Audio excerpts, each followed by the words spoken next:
সারাদিন ব্যস্ত থাকার কারণে অনেক লেটে ভিডিও দিলাম।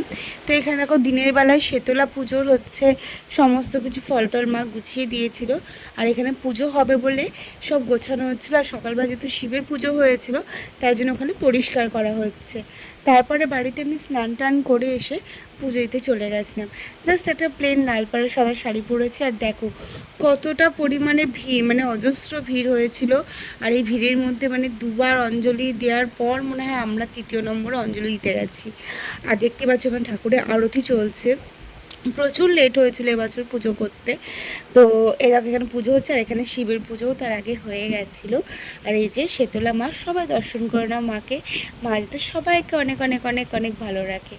আর এখানে দেখো পুজো হয়ে যাওয়ার পর এখানে হচ্ছে প্রসাদ, ডাবের জল, এইগুলোরই হচ্ছে এখানে লাইন দেওয়া হয়েছে। আর অন্যবার এতটা সন্ধ্যা হয় না, এইবার মানে যেন পুজো দিয়ে দেখছি প্রচণ্ড সন্ধ্যা হয়ে গেছে।